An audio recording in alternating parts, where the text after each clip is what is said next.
Good morning दोस्तों, मैं आपका एक बार फिर स्वागत करता हूं हमारे प्यारे चैनल सुपर एकेडमी में। और ये उम्मीद करता हूं कि आप सब स्वस्थ होंगे और तंदुरुस्त होंगे। एक बार फिर मैं आपके सामने विज्ञान का एक बहुत रोचक विषय लेकर आया हूं जिसका नाम है तरंग। पिछली बार की तरह इस बार भी हम एक बहुत मजेदार तरीके से अपना ये विषय को पढ़ेंगे। तरंग तरंग क्या है? अगर हम तरंग के बारे में बात करें तो कभी कभी हमने ये सोचा होगा, देखा होगा कि हम किसी पार्टी में जाते हैं, वहां डीजे बज रहा होता है, फिर उस पार्टी को छोड़कर चले आते हैं, फिर भी क्या नाम है हमारी उसकी आवाज बहुत दूर तक चली आती है। वो आवाज किस तरीके से चली आती है हम ये कभी नहीं समझ पाते। हम तो ये सोचते हैं कि भाई डीजे के वॉल्यूम बहुत तेज है इसलिए उसकी आवाज बहुत दूर तक चली आ रही है। कभी कभी हम ऐसा भी करते हैं कि हम किसी नदी किनारे बैठे या किसी तालाब किनारे बैठे और बैठे बैठे हमने एक पत्थर लिया और पानी में दे मारा। पानी में देते ही हमने ये देखा कि वहां पर कुछ लहरें उत्पन्न हो गई। वो लहरें धीरे धीरे खत्म हो जाती हैं। ये सब किस कारण होता है कभी हमने सोचा है? कभी नहीं सोचा। बस हम क्या करते हैं, इन चीजों को नहीं समझ पाते। ये सब भौतिक विषयों का एक कारण है, विकार है जो उत्पन्न होता है। और आज इन्हीं विकारों को हम समझने के लिए यहाँ पर आए हुए हैं। आज का जो टॉपिक है तरंग। तरंग क्या है? तरंग जिसको इंग्लिश में बोलते हैं वेव। वेव क्या है? Distribution in any medium in which propagate the energy transfers from one place to another place। मतलब कि तरंग क्या है? तरंग किसी माध्यम में निर्वक्त के किसी बिंदु पर एक बिंदु से लेकर दूसरे बिंदु तक ऊर्जा का स्थानांतरण, ये क्या कहलाता है? तरंग। एक बार फिर सुन लीजिए, किसी माध्यम या निर्वक्त के किसी एक बिंदु से लेकर दूसरे बिंदु तक ऊर्जा का स्थानांतरण करने वाले विक्षोभ को हम क्या कहते हैं? तरंग कहते हैं। तो क्या है हमारा तरंग? तरंग एक विक्षोभ है। क्या है? विक्षोभ। विक्षोभ जिसको इंग्लिश में बोला गया डिस्टर्बेंस। डिस्टर्बेंस डिस्टर्बेंस किस चीज का? अगर कोई चीज स्थिर रखी हुई है और उस स्थिर वस्तु को अगर उसके अंदर हम कंपन पैदा कर दें तो वो क्या उसका डिस्टर्बेंस ही तो है, विक्षोभ ही तो है। जैसे कि रखे हुए बर्तन आपस में अगर किसी भी तरीके से उनके अंदर कंपन पैदा कर दें तो वो एक ध्वनि प्रोड्यूस करने लगते हैं, ध्वनि पैदा करने लगते हैं। वो कंपन की आवाज हमें दूर बैठे तक सुनाई देती है। वो किस कारण होती है? तरंग के कारण, विक्षोभ के कारण, डिस्टर्बेंस के कारण। तो तरंग क्या है? वे एक विक्षोभ है जो स्थिर वस्तुओं के अंदर कंपन पैदा करता है और कंपन पैदा करके उसकी ऊर्जा को एक स्थान से दूसरे स्थान पर स्थानांतरित कर देता है।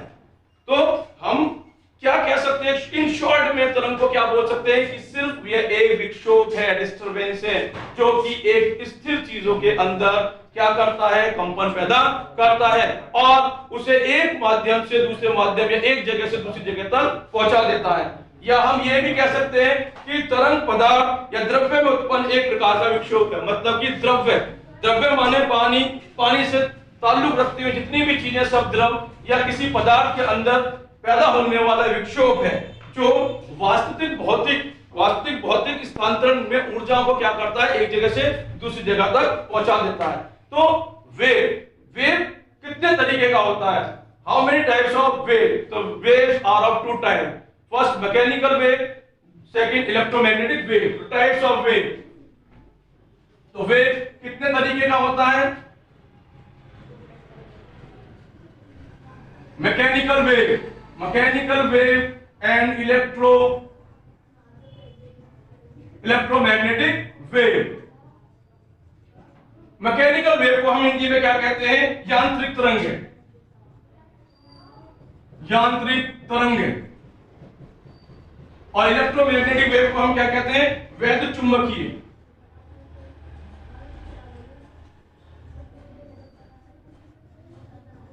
वैद्युत चुंबकीय तरंगे। तो यांत्रिक तरंगे क्या होती हैं? Mechanical waves. What is meaning of mechanical wave? Mechanical wave तरंगे जिन्हें संचरण करने के लिए किसी न किसी माध्यम की आवश्यकता होती है, वो यांत्रिक तरंगे कहलाती हैं। किसी माध्यम की, सबसे पहली बात, किसी माध्यम की आवश्यकता होती है अपने संचरण के लिए। तो माध्यम क्या होंगे? इसके माध्यम होंगे यांत्रिक तरंग के माध्यम। यांत्रिक, हमने अभी क्या बताया कि यांत्रिक तरंगे संचरण के लिए किसी माध्यम की आवश्यकता, किसी माध्यम क्या है ये माध्यम? माध्यम क्या हो सकते हैं? तो माध्यम इसमें वायु, ठोस या द्रव्य, तीन तरह के माध्यम में संचरण कर सकती है। वायु में, ठोस वस्तुओं में, या फिर आपके द्रव्य के अंदर। तो क्या हो जाएंगे? ठोस, वायु एवं द्रव्य। तो यांत्रिक तरंगें क्या होती है कि यांत्रिक तरंगें वो तरंगें जिन्हें संचरण करने के लिए किसी न किसी माध्यम की आवश्यकता होती है, वो यांत्रिक तरंगें कहलाती हैं, जिन्हें हम इंग्लिश में मैकेनिकल वेव कहते हैं। और जो माध्यम होंगे, इसके माध्यम क्या क्या होंगे? ठोस होगा, वायु होगा, द्रव होगा, इसमें संचरण कर सकती है। यांत्रिक तरंगें भी हमारी दो प्रकार की होती है। क्या होती है? यांत्रिक तरंगें भी हमारी दो प्रकार की होती हैं।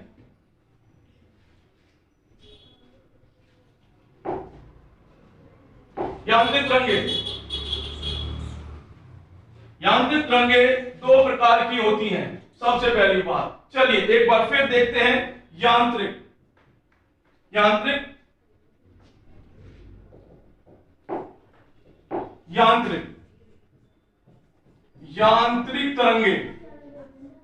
तरंगे, ठीक है। माध्यम, ठोस, द्रव्य और ठोस, द्रव्य और क्या होता है? वायु। हाउ मेनी टाइप्स ऑफ यांत्रिक तरंगे? ये भी दो तरह की तरंगे होती हैं। पहली अनुदैर्घ्य तरंगे, अनुदैर्घ्य तरंगे, और दूसरी होती है अनुप्रस्थ तरंगे।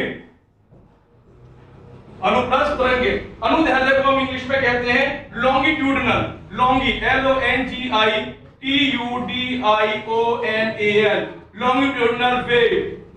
एंड अनुप्रस्थ को हम कहते हैं transverse wave, TRANSVERSE, transverse wave. लेकिन इनको बताने से पहले हम चलिए एक एग्जांपल पर देखते हैं, एक एग्जांपल पर हम बात करते हैं और उसको हम ये देख लेते हैं। अब ये देखिए कि अगर हम किसी तालाब किनारे बैठे हुए हैं और तालाब किनारे हम बैठे हुए आए और आने के बाद हमने एक पत्थर लिया और उस पर फेंक दिया। पत्थर फेंकते ही जिस जगह पर जाकर हमारा पत्थर टकराएगा वहां पर एक विक्षोभ उत्पन्न हो जाएगा। वहां पर क्या हो जाएगा? एक विक्षोभ उत्पन्न हो जाएगा, और विक्षोभ के उत्पन्न से वहां पर क्या होने लगेंगी? लहरें ऊपर नीचे चलने लगेंगी। जैसे कि इस चित्र में देखिए कि अगर मान लीजिए यहां पर आकर हमारा कोई पत्थर गिरता है, जैसे ही हमारा यह पत्थर गिरता है तो हमारे चारों तरफ क्या बन जाती है? एक लहरनुमा लहरें बन जाती हैं। और वो लहरें किस तरीके चलती हैं? ऊपर नीचे चलती हैं। जो वो लहरें हैं वो क्या है? हमारा विक्षोभ है।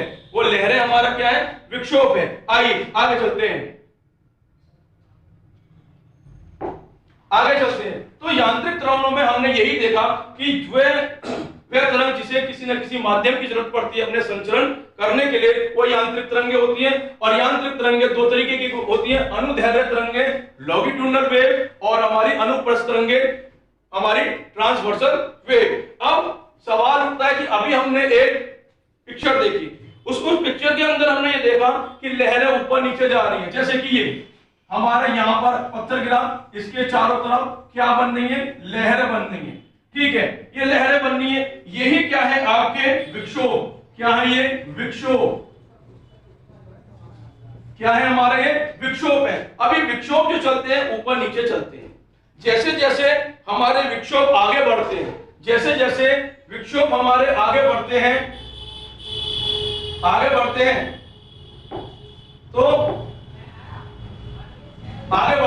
तो वैसे वैसे हमारी लहरें भी आगे बढ़ती हुई चली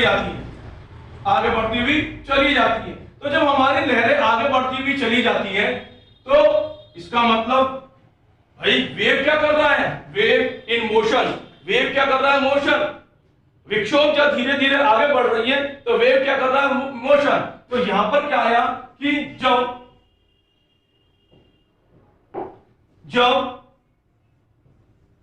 विक्षोभ धीरे धीरे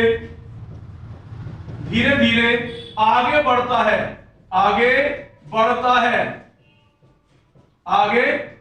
है तो आगे बढ़ने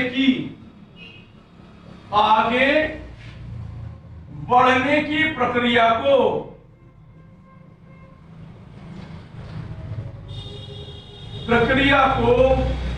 हम क्या कहते हैं?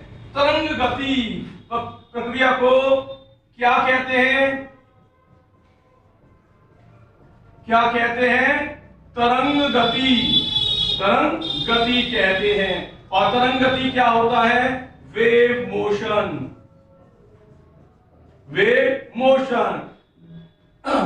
The traveling of disturbance from one place to another. The traveling of disturbance of one place to another is known as wave motion.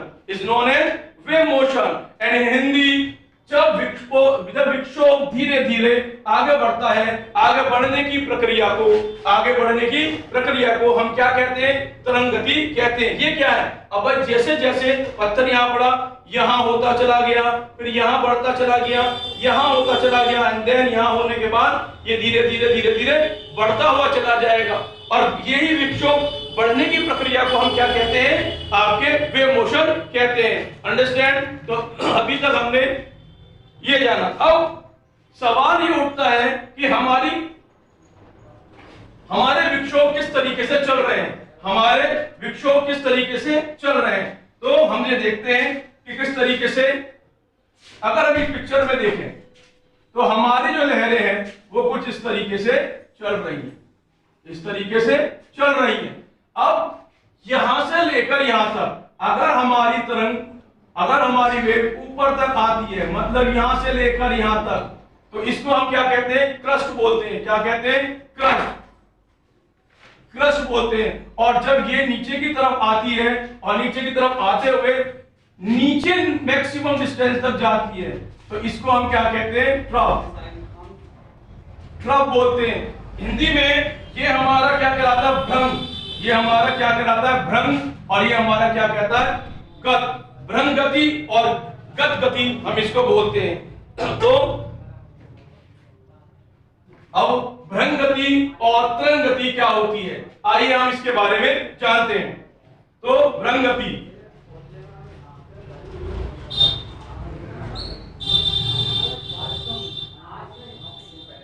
अब हम इसके बारे में जानेंगे। भ्रंग गति और गत गति क्या होती है? तो भ्रंग गति, लहर का उठा हुआ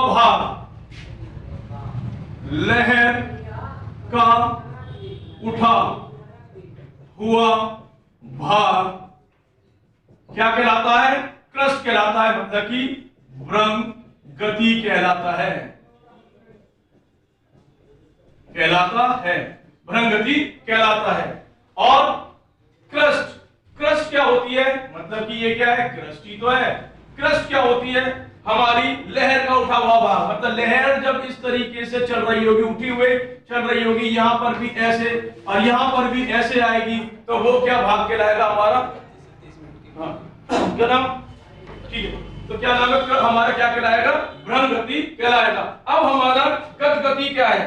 कि हमारा क्या कहलाएगा? गत गति क्या है? तो गत गति के बारे में हम ये कहेंगे कि हमारा निचला दबा हुआ भाग, ठीक है, निचला दबा हुआ भाग, जो भाग हमारा नीचे की तरफ आ रहा है वो भाग हमारा क्या कहलाएगा?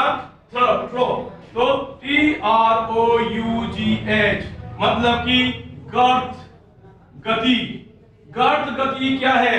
कि गति का दबा हुआ भाग, गति का दबा हुआ भाग। तो दबा हुआ भाग कौन सा है? ये यहां से लेकर यहां तक, ये सब क्या है? हमारा दबा हुआ भाग है। तो लहर के अंदर जो ऊपरी भाग होता है उसको हमने क्या नाम देते हैं? क्रस्ट बोलते हैं, जिसको हिंदी में भ्रंग गति बोलते हैं। और जो हमारा निचला भाग होता है, मतलब कि दबा हुआ भाग होता है, उसको हम क्या कहते हैं? ट्रफ कहते हैं, मतलब कि दबा हुआ भाग।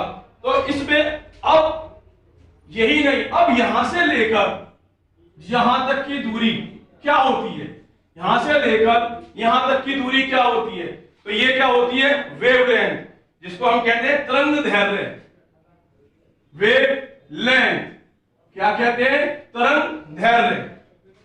तो आइए आगे तरंग दैर्ध्य के बारे में देखते हैं। तरंग दैर्ध्य क्या होता है? माध्यम के किसी कण के साथ एक पूरा चक्कर, माध्यम के किसी कण के साथ एक पूरा चक्कर या कंपन में समय में तरंग कितनी दूरी तय करती है। तो वेवलेंथ क्या है? वेवलेंथ, हिंदी में तरंग दैर्ध्य। तरंग दैर्ध्य, तरंग दैर्ध्य क्या है?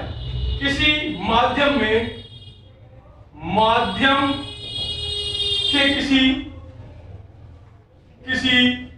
भी कण, किसी भी कण के एक पूरे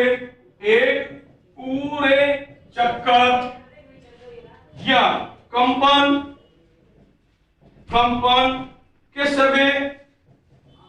कंपन के समय में तरंग जितनी दूरी तय करता है वो तरंग दैर्ध्य कहलाता है। ठीक है, तो इस पिक्चर पे देखते हैं कि वेवलेंथ हमारी क्या है। अब ये तो हमारा ऊपर वाला भाग क्रस्ट हो गया, नीचे वाला भाग ट्रफ हो गया। तो पूरा एक चक्कर, हमारी डेफिनेशन क्या कहती है? माध्यम के किसी भी कण के एक पूरे चक्कर या कंपन के समय में तरंग जितनी दूरी करती है। अब पूरे यहां से लेकर यहां तक का पूरा एक चक्कर, यहां से लेकर यहां तक का पूरा एक चक्कर, कहां से शुरू हुए थे? यहां से लेकर यहां एक पूरा चक्कर, इसके और इसके बीच की दूरी, इसके और इसके बीच की दूरी, इसके और इसके बीच की दूरी क्या कहलाती है? हमारी तरंग दैर्ध्य कहलाती है, तरंग दैर्ध्य कहलाती है। ठीक है, तो वेवलेंथ, इंग्लिश में हम इसको क्या बोलते हैं? वेवलेंथ। तो पूरी कंपन, अब सिर्फ चक्कर ही तो नहीं है, हमने पहले भी आपको डेफिनेशन में बताया था कि एक पूरा कंपन माने कि कोई चीज आपस में टकरा रही है और टकराकर जब एक कंपन पैदा कर रही है, वो आपका क्या है? वेवलेंथ कहलाता है। तो ये आपका क्रस्ट और ये आपका ट्रफ, पूरा वेवलेंथ। ठीक है, वेवलेंथ क्या हो गया? माध्यम के किसी भी कण के द्वारा लगाया हुआ पूरा चक्कर या पूरी कंपन हमारा क्या कहलाती है? वेवलेंथ कहलाती है। ठीक है, वेवलेंथ कहलाती है। इतना समझ में आया? अब आगे हमारा इसके अंदर और भी टॉपिक आएंगे, जैसे कि ऑसिलेशन, वाइब्रेशन एंड वेव, दोलन, कंपन और तरंग। इसके बारे में भी हम जानेंगे। जब आप धीरे धीरे इनको नोट करते रहिए, बार बार उसको देखते रहिए। अब आगे चलते हैं हमारे अगले भाग पर। तो अगला भाग हमारा क्या है? अगला भाग हमारा है दोलन, कंपन और हमारी तरंग। इसके बारे में हम जानेंगे। ठीक है, अब हम देखते हैं क्या है। तो दोलन क्या है? दोलन मींस ऑसिलेशन। दोलन मींस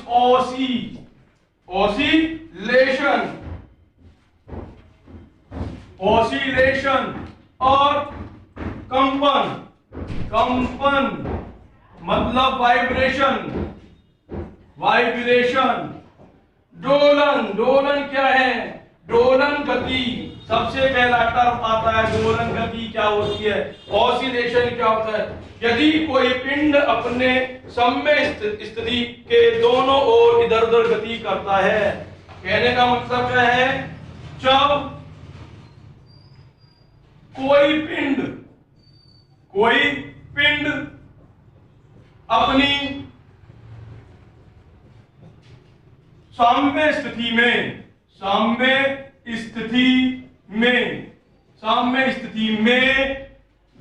दोनों ओर दोलन करता है या गति करता है, इधर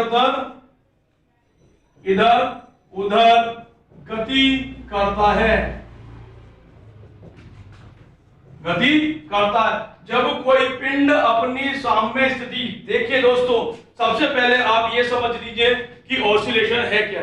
ऑसिलेशन का मतलब है कि जब कोई वस्तु अपनी स्थिरता में शांति से रखा हुआ है, आराम से रखा हुआ है, अगर अपनी स्थिति में नॉर्मल स्थिति के अंदर अपनी ही जगह क्या करने लगे, दोलन करने लगे, हिलने लगे, इधर उधर हिलने लगे और कंपन पैदा करने लगे, तो उसको हम क्या कहते हैं, ऑसिलेशन कहते हैं। क्या कहते हैं, ऑसिलेशन। दोलन मतलब कि हिलना, एक जगह पर ही हिलना, गति करने लगता है। या हम ये कह सकते हैं तो पिंड की गति को डोलनी, पिंड की गति को डोलनी या कंपनी गति कहते हैं। पिंड की गति को डोलनी या कंपनी गति कहते हैं, क्योंकि भाई जब कोई चीज अपनी जगह पर रखी हुई है तो वो क्या करेगी भाई, अगर किसी भी वजह से वो हिलने लगे, कांपने लगे, तो वो क्या करेगी, उस टाइम जो उसकी वाइब्रेशन बढ़ेगी, उसकी डोलन करने की गति बढ़ेगी, तो कंपन की गति बढ़ेगी, उसी को हम क्या कहते हैं, गोलन गति कहते हैं। जैसे कि एग्जाम्पल के तौर पर सुई, मशीन की सुई, कपड़े सिलने वाली मशीन सभी ने देखी होगी, वो सुई क्या करती है, लगातार ऐसे ऐसे ऐसे ऐसे ऐसे ऐसे हिलती रहती है, तो वो क्या कर रही है, ऑसिलेशन कर रही है, ऑसिलेशन कर रही है, ऊपर नीचे लगातार अपने गति कर रही है और अपना कार्य कर रही है। और झूला झूलते हुआ बच्चा, झूला झूलता हुआ बच्चा, झूला झूलता हुआ बच्चा क्या है, यहां से शुरू हुआ ऐसे गया, यहां से शुरू हुआ ऐसे आया, तो वो क्या है, ये सब ऑसिलेशन है, ये सब क्या है, हमारे ऑसिलेशन है। ठीक है, अब कोई भी गति ऐसे ही तो नहीं हो रही होगी, कोई भी गति ऐसे ही तो नहीं हो रही होगी, तो आपको समझ में आया दोलन क्या है, वाइब्रेशन क्या है कि दोलन गति क्या है। तो दोलन गति और कंपनी गति क्या होती है, जब कोई वस्तु या कोई पिंड अपने ही साम्य स्थिति पर, अपने ही साम्य स्थिति पर इधर उधर, अपने ही साम्य स्थिति पर इधर उधर गति करने लगे, उस दोलन गति को या कंपनी गति को हम क्या कहते हैं, ऑसिलेशन या वाइब्रेशनल मोशन कहते हैं। क्या हो गया, oscillation motion and the vibration motion. And in English we can say that if any particular object they vibrate and start to and fro motion is known as oscillation and vibrational motion। ठीक है, अब दोलन गति कर रही है, कोई चीज कंपन कर रही है, तो कोई ना कोई तो बल लग रहा होगा उस पे, ऐसा तो हो ही नहीं सकता कि उस पर कोई ना कोई बल नहीं लग रहा होगा। तो जो बल हमारा दोलन गति और वाइब्रेशन मतलब कि कंपनी गति पर लगता है, वो कहलाता है हमारा प्रत्यनन बल, मतलब कि रिस्टोरिंग फोर्स। क्या आएगा, restoring force। This is also called as pratyanan। What is mean, pratyanan bal। In Hindi we can say that the restoring force is pratyanan bal।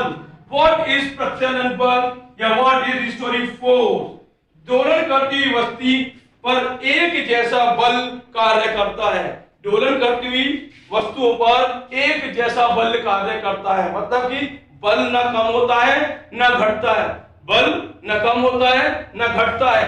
तो जब बल कम नहीं घटता होता है, तो वो जो बल लग रहा होता है उस पर, वो क्या होता है, हमारा रिस्टोरिंग फोर्स होता है। ठीक है, तो एक जैसा बल, एक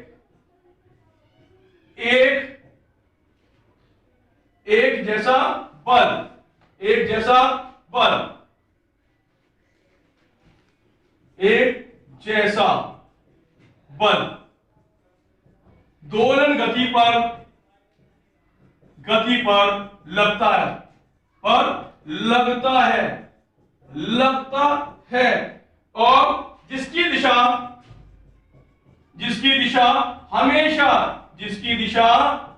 हमेशा साम्य स्थिति की ओर होती है, उसी को हम रिस्टोरिंग फोर्स कहते हैं। तो जब दोलन करती है चीजें, वाइब्रेट करती है चीजें, तो उस पर एक जैसा बल लगता है और वो बल हमेशा उसी तरफ होता है जिस तरफ साम्य मतलब स्थिर स्थिति होती है उसकी तरफ ही लगता है। ऐसे फोर्स को हम क्या कहते हैं, प्रत्यनन प्रत्यनन बल कहते हैं, प्रत्यनन बल कहते हैं। अब इसमें एक और नाम आएगा पीरियोडिक मोशन, पीरियोडिक मोशन जिसको हम आवृत्ति कहते हैं। एक और चीज पे बहुत ध्यान देने की बात है, हम ये कह रहे हैं कि दोलन को चीज कर रही है, आगे पीछे कर रही है, तो ऐसा पीरियोडिक मोशन में भी होता है, आवृत्ति के अंदर भी होता है कि कोई चीज एक ही जगह पर आगे पीछे चल रही है। फिर इनमें अंतर क्या है? तो हमेशा प्रत्यनन, प्रत्येक दोलन गति आवृत्ति गति होती है। क्या होती है? प्रत्येक दोलन गति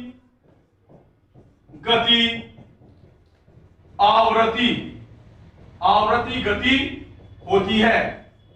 नोट कर लीजिए, इसे इंपॉर्टेंट टॉपिक है कि प्रत्येक दोलन गति आवृत्ति गति होती है, परंतु हर आवृत्ति गति दोलन गति नहीं होती है। ठीक है, हर आवृत्ति दोलन गति नहीं होती है, हर आवृत्ति दोलन गति नहीं होती है, नहीं होती है। ये बहुत इंपॉर्टेंट है कि हमारे जितने भी दोलन गति है जो अपनी जगह पर रखे हुए आगे पीछे हो रही है, कंपन पैदा कर रही है, कर तो पीरियोडिक मोशन की तरह ही है, आवर्ती की तरह ही कर रही है, लेकिन जितनी भी दोलन गति होती है वो सारी हमारी क्या होती है? पीरियोडिक मोशन होती है, मतलब कि आवृत्ति गति होती है। लेकिन जितनी भी हमारी आवृत्ति गति होती है वो हमारी दोलन गति कभी नहीं होती है। तो आइए हम क्या करते हैं, आवृत्ति गति की तरफ चलते हैं, आवृत्ति गति की तरफ चलते हैं। तो आवृत्ति गति क्या है? आवृत्ति गति हमारा पीरियोडिक मोशन होता है। अभी आपको बताया पीरियोडिक मोशन क्या होता है, ठीक है, देख लेते हैं। PRIODIC पीरियोडिक मोशन, जिसे हिंदी में हमने कहा आवर्त गति, आवर्त गति, आवर्त गति। जब एक निश्चित पथ पर, जब एक निश्चित पथ पर गतिमान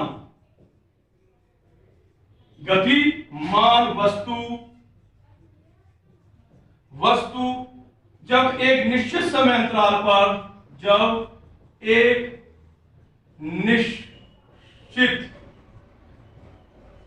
समय अंतराल के पश्चात के बाद बार बार अपनी पूर्व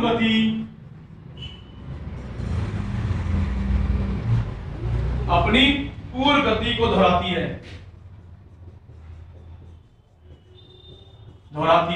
वही क्या कहलाती है? आवर्त गति कहलाती है। क्या कहलाती है? आवर्त गति। जब एक निश्चित पथ पर एक ही रास्ते पर, लगातार एक ही रास्ते पर कोई गतिमान वस्तु जब एक निश्चित समय में किसी एक टाइम इंटरवल पर एक बार एक ही गति करती है, एक ही जगह गति करती है, उसको क्या कहते हैं? हम पीरियोडिक मोशन कहते हैं। जैसे कि आपने पेंडुलम वाली घड़ियां देखी होंगी। पेंडुलम कैसे करता है? ऐसे होता है, टिक टिक टिक टिक टिक टिक। तो इसका मतलब क्या है? जब हम यहां से यहां जाते हैं फिर वापस आते हैं, वो क्या है? हमारा पीरियोडिक मोशन होता है। और ये सब किसी एक खास समय पर होता है, एक खास समय अंतराल पर होता है, उसी को हम क्या कहते हैं? पीरियोडिक मोशन कहते हैं। पीरियोडिक मोशन आवर्त गति, जब एक निश्चित वस्तु एक निश्चित समय अंतराल पर बार बार एक ही स्थान पर बार बार अपनी पूर्व गति को दोहराती है, उसी को हम क्या कहते हैं? पीरियोडिक मोशन कहते हैं। ठीक है, पीरियोडिक मोशन कहते हैं, पीरियोडिक मोशन कहते हैं। ठीक है, पीरियोडिक मोशन कहते हैं। अब आ जाते हैं हम समय आवर्त गति, सिंपल हार्मोनिक मोशन की तरफ चलेंगे, सिंपल हार्मोनिक मोशन की तरफ। तो सिंपल हार्मोनिक मोशन में हम क्या देखेंगे, क्या करेंगे, ये हम देखते हैं। सिंपल हार्मोनिक मोशन, ठीक है, सिंपल हार्मोनिक मोशन की तरफ चल रहे हैं। तो सिंपल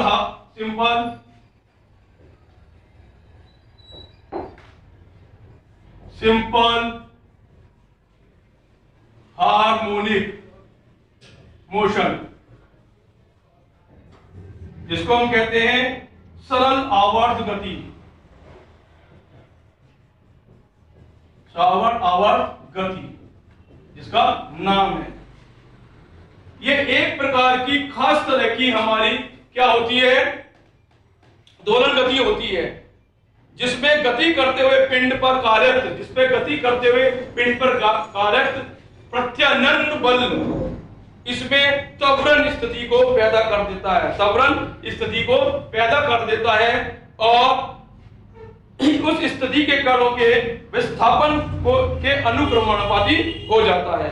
ठीक है, अब हमने क्या किया, ये एक खास तरह की गति है, ये एक खास तरह की गति है जिसमें कि एक पिंड पर कार्यरत आपका प्रत्यानयन बल तथा इस पर उत्पन्न त्वरण साम्य स्थिति के कणों के अनुक्रमणानुपाती होते हैं। क्या होते हैं, अनुक्रमणानुपाती होते हैं। वो क्या कहते हैं, हम सिंपल हार्मोनिक मोशन कहते हैं, सिंपल हार्मोनिक मोशन कहते हैं। अब इसके बाद हमारा टॉपिक आएगा, इसके बाद हमारा टॉपिक आएगा आपका एम्पलीट्यूड।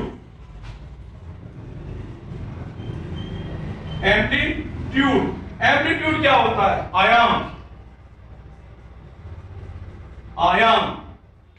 क्या है, एम्पलीट्यूड। तो इसमें आपका एम्पलीट्यूड कहां पर है, इसमें आपका एम्पलीट्यूड कहां पर है, तो एम्पलीट्यूड आपका क्या होगा कि जितनी दूर तक जाएगी, नीचे से लेकर ऊपर तक, मतलब कि ये नीचे से लेकर ऊपर तक जितना आयाम पर, तो क्या है कि अपनी साम्य स्थिति में की ओर अपनी साम्य स्थिति में डोलन करती हुई वस्तु जितनी दूर तक अधिक से अधिक दूरी तय कर लेता है, उसको हम एम्पलीट्यूड कहते हैं। एक बार फिर समझ लीजिए, डोलन करती हुई वस्तु अपनी साम्य स्थिति पर जितनी दूर तक क्या कर लेता है, जितनी दूर तक क्या कर लेता है, अधिक से अधिक दूरी तय कर लेता है, उसको हम क्या कहते हैं, एम्पलीट्यूड कहते हैं। क्या कहते हैं दोस्तों, एम्पलीट्यूड कहते हैं। ठीक है, तो ये हमारा क्या है, एम्पलीट्यूड, ये हमारा क्या है, एम्पलीट्यूड। तो आज हमने अपने तरंग चैप्टर के अंदर कुछ विशेष तरह के तत्वों को जाना। आगे दूसरे भाग में हम इसके और भागों को लेकर आएंगे, और आगे हमारे साथ बने रहिए। सब्सक्राइब